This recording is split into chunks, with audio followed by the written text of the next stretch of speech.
Hello everyone, I just wanted to give a quick greeting to those in our church and in our LifeLinks network and just say Happy Easter. I know it's a big week for everyone, but I felt this morning like I had some thoughts that might be encouraging, especially during this COVID-19 time. And given the message of Easter, I think in particular this year we have reason to be encouraged when we look at the message of Jesus and the resurrection. And you consider the fact that Easter is all about Jesus dying on the cross, being placed in the tomb, and then coming out on Resurrection Sunday and rising from the dead. And in many ways, we're in a really tight space like that. He had to be placed in a tomb. Now, we're not in tombs right now, but we're definitely isolated. We're definitely in our homes. And so it is a different Easter that we've not experienced before. Disconnected from relatives in a physical sense, disconnected from church family. It's difficult. And so I just had some thoughts that might encourage you that there's a purpose behind this and that God can do something great in your churches, in your lives, in your families, even though this is a restrictive season. And the one person I think about when it comes to being in a sealed off place is David. David had some real high points in his life. He killed Goliath. He became a great military commander, but he had some really low points too. And one of them was when he was fleeing from Saul and he had to stay in the cave of Adullam with other men who eventually became his army, the cave of Adullam. And, I looked up what that meaning of cave of Adullam is. It means sealed off place.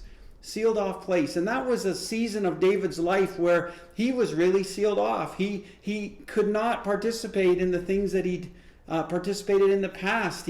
His successes, like I mentioned earlier, were in the distant memory, and he had to stay in that dark cave. He had to work with those men. He was fleeing an adversary and until God brought him deliverance. And in some ways, that's the way you and I are. We're in a sealed off place right now. We're in our own cave of Adullams where God is working in us. And the good news for us is that David eventually came out of his season in the cave of Adullam and being chased by Saul, and he became the king of Israel. And so, his time of desert, his time of pause was followed by a great time of fruitfulness and increase. And I believe that's the same for us. We're in our caves right now. We're in a place of isolation, but we're going to come out and be fruitful. I like what Paul says in Romans 8:18. He says, I consider that our present sufferings are not worth comparing with the glory that will be revealed in us. Our present sufferings not worth comparing to the glory that will be revealed in us. And I think that obviously Jesus, when it comes to the Easter story, he despised the shame of the cross. He despised the suffering. He decided that he was going to go through all that for us because why? Because he could see the glory that was going to be revealed in his life. And so he died on that cross. He was put in the tomb. He resurrected and was glorified. And so when we see the big picture, it can make it easier for us to persevere and go through the difficult times. And that's what we need to see right now. God is going to bring something out of our lives, I believe, through this difficulty that is going to be glorious. It's going to be greater than what we've known in the past. I believe that individually. I believe that as churches. I believe God has more for us. And I want to give you another thought here today about how these times of restriction actually create growth and increase. And I'll be honest with you, I don't enjoy it. I'm not enjoying right now. I don't like the isolation. I'm an extrovert. I don't like having a huddle in my house. I want to work with my fellow workers in our office. I don't like it, but I know God's working something in my heart. I know He's dealing with me in some ways. And the picture that I want to use is when the moth or the butterfly comes out of that cocoon. And in the word is metamorphosis, right? We know that in the Bible that is a picture of metamorphosis, of transformation. And the story I want to give you is one that was shared in an old book in 1925, a devotional called Streams in the Desert. My dad used to read that devotional. And Letty Bird Kalman wrote that. And she has a devotional in there that she quotes an individual in Britain. And here's what it's about. It's about the emperor moth.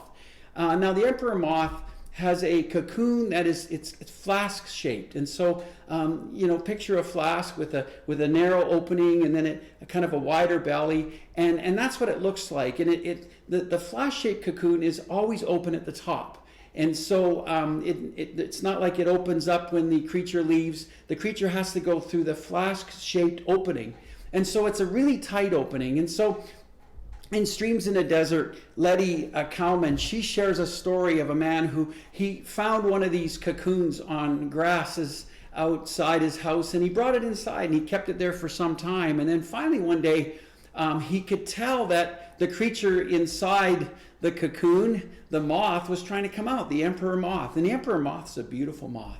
And it was trying to come out. So during a morning, he watched it, and he would see the moth begin to come up and get close to the opening, and then it would fall back down. And then it would come up again. And he watched this several times over the morning. And it's like the moth couldn't get through that tight opening. It was too restricted. And so by the time noon came, he's like, you know what?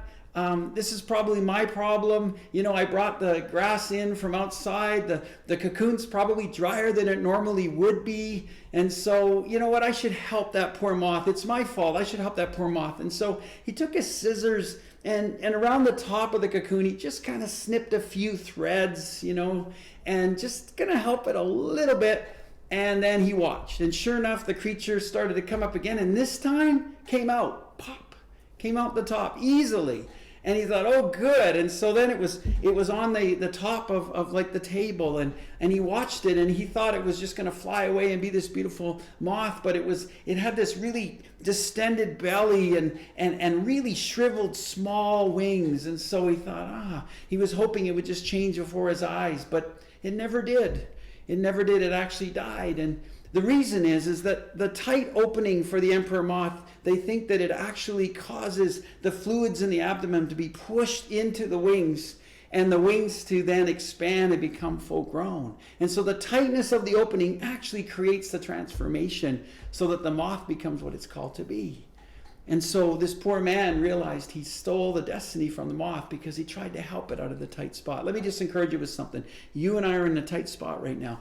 We have been placed as a society, as a world, in a really isolated position. But let me just encourage you. God wants to do something in this tight spot, this cave of Adullam, this sealed off place. He wants to work in us something. He wants to cause us to be transformed. So don't despise it. Let God work in you. Let God do something fresh in your heart. And you're going to leave this time different. You're going to leave. The pressure this time is going to do something in you. Go before the Lord. Say, God, deal with my heart. Deal with my attitudes.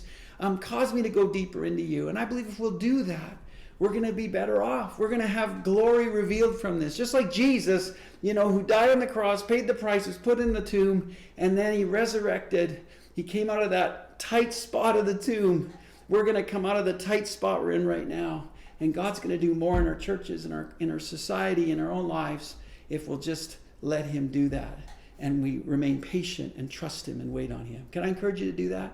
Lord bless you this Easter. I hope you have a great time in all our LifeLinks churches and in your own home and family. From our house to yours, God bless you.